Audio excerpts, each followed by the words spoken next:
What's up, guys? Welcome to your 85th Android tutorial for the new Boston. And what we're going to do in this tutorial is I'm just going to show you how to set up a tab within code alone within Java. For example, if you're making like a web browser of some sort. So it's going to be pretty simple. Nothing too new for the most part, but a little bit new. So first we just need to set up our reference bridges. So we're going to say button and we're going to say new tab. And this is going to, again, we have to import the button. And I'm also going to set up kind of the references for the next tutorial where we're going to build a simple stopwatch application. So find view by ID, find view by ID.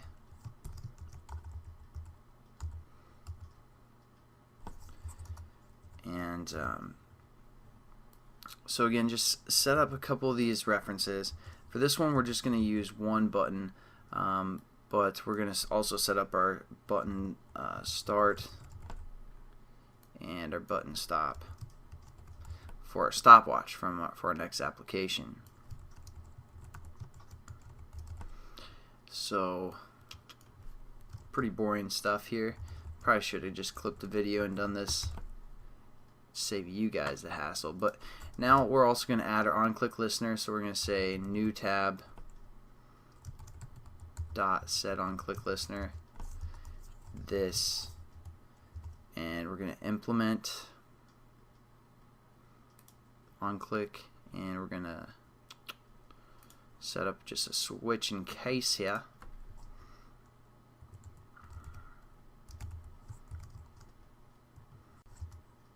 I know these tutorials have kind of been dull lately. They haven't been as awesome, but we will get into some awesome stuff. I just kind of wanted to go back. You know, it's just like when you work out, when you're trying to lose weight. You don't want to just kind of jog every day. You want to run one day, or like run and then like walk a little bit and then sprint as fast as you can. So that's kind of the way I'm teaching as well. Like we start out really fast, then we went really slow, then we went kind of fast. Now we're going kind of slow again. Yeah, I don't know, that's a poor excuse, but yeah, the tutorials will get more interesting as well, so don't worry about that. So we're going to say button add tab, then we're going to do whatever within here, and also case r.id button start watch break and case button stopwatch. Alright, so now that we have everything set up, we can actually do some work. So what we're going to do is within our button add tab, this is where we're going to add a new tab. So all we have to do is basically we're going to make our tab host. So the first thing that we're going to do is create this tab host to be kind of a variable we can use within multiple classes. So we're just going to paste it here, and where is it? Should organize my code a little bit better here.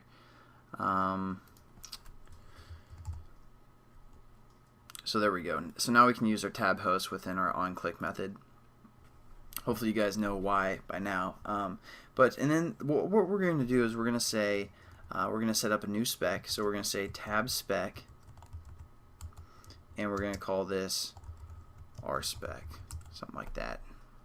We're going to set this equal to our th, which is our tab host we just made a reference to, and then we're going to say new tab spec, and then we're going to say again like tag 1 or something. Since it's kind of a new spec, we're just going to set that up. And now what we're going to do is we're going to define our actual spec and our content within this on-click method, and then we're going to set it up to create a new tab. So it's kind of beneficial if you guys were creating some kind of a browser application. And so we're going to say our spec dot set content, and this time we're just going to create our own content. So what we're going to do is we're going to say new tab host. Instead of saying like r.id like we did up here, we're going to say new tab host dot set tab content factory. That's going to allow us to build our own little application, our own content for the most part. And so we're going to finish off our statement first here so we don't get confused. And then what we're going to do is we're going to go within this public view. And then within this tab construction, we're just going to create a new text view. So we're just going to say text view text equals new text view this. And then we're going to set up our text view. Got to import text view, and then we're going to say text dot set text to you've created a new tab. And then what we can do is we can return, and then we can just return that variable called text, that we just created here. And I'm getting this error right here because what we have to do right now, it's trying to think of the context of this, but we want it to be our class name. So our class name, which was called tabs.this, so again, just our class name right there. And then semicolon there. Now it's going to return this text. Every time we, basically what we've done is every time we press that button, we're going to set up a new spec, and we're going to set the content through the tab content factory, which is going to say create tab content, basically we just set up a text view, and then we set the text of that text view, and that's what we're returning. That's actual information that's going to set up. So then we go outside of this bracket right here. Then what we do is then we're going to set our spec again dot set indicator, and we're going to say new or new, something like that. And then again we just refer to our tab host, and then we just say add tab host add tab, and we're going to say our spec. So I don't know if I went too quickly through that, but hopefully you guys understood everything that we did. And let's just run it, make sure it works.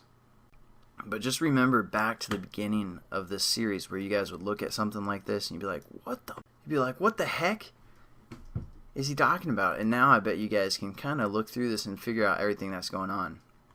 So let's check this out, and we're going to go into our tabs. We're going to go into our third tab where we set this add a tab. And as you can see, it creates this new tab up here. We click on it, and it says you've created a new tab. And then we can click on it again, create new tab, new tab, new tab, new tab. So basically, you can create new tabs within Java as well. And also, we didn't have to just set up a text view. We could have done, again, a reference to a layout of some sort if we would have preferred. So hopefully you guys kind of understood that tutorial. I know it was kind of quick, and I don't know, hopefully it wasn't too complicated though, but I'll catch you guys in the next one. Peace.